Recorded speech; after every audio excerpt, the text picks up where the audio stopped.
Po guys, today kayo mag-makeup po tayo pero wala lang pong lipstick at polvo at ano palang tawag nila? Nakalimutan ko. Lip balm lang po gagamitin natin kasi wala tayong ibang magagawa. Ito na lang. So let's go. So first po ay polvo. Ito po oh. Ala!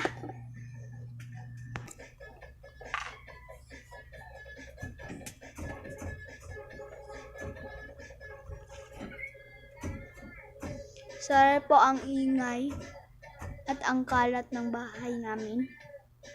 Hindi po kasi ko naayos. At nandito pala ako sa machine.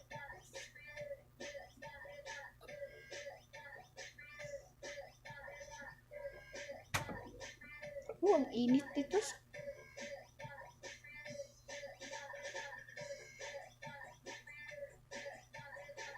Kaya po, lip balm lang po ang ginagamit ko kasi bata pa kasi ako.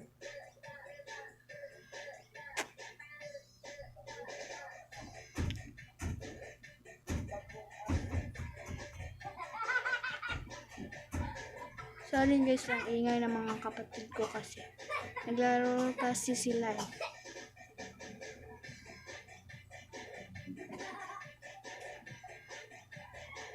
So yan, okay na rin.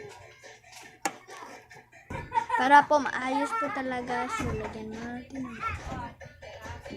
Isa, dalawa, tatlo, apat, lima, anim, pito.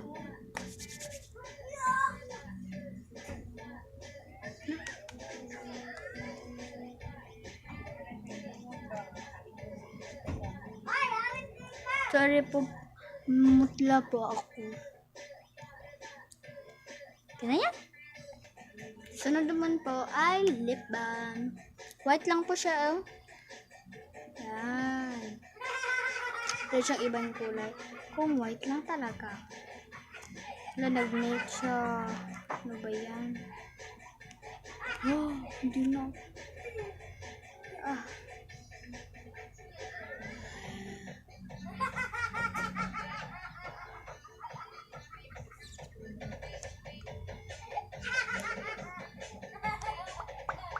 Para lang po siyang oil.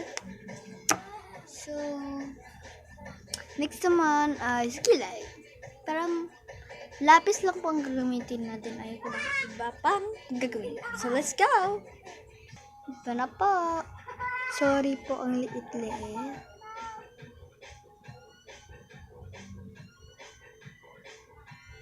Trip-trip lang ko po to.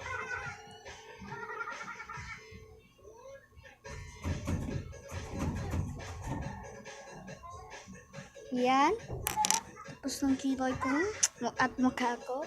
So, next naman, ang buhok ko. At mag-iilis po pala ako. Let's go! So, ayan na po. Tapos na pong buhok ko. Ano pong tingin po sa akin? Ay, huwag na lang po. Gusto ko mag-eyeglass. At next, ay, buhok ko naman.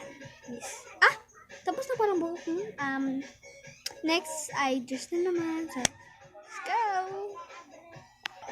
So, I'm done. So, what do you think about my style? And, yeah. So, put in a comment. There, 1 up to 10 above, like, that 100. So sorry guys, my sister and brother so loud.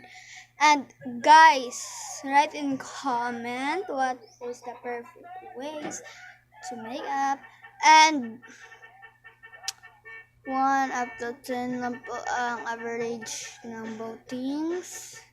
Kung what did you think sa dress ko at mukha ko. So bye, that's all. Thank you, and don't forget to like and subscribe and click the bell all. So bye bye.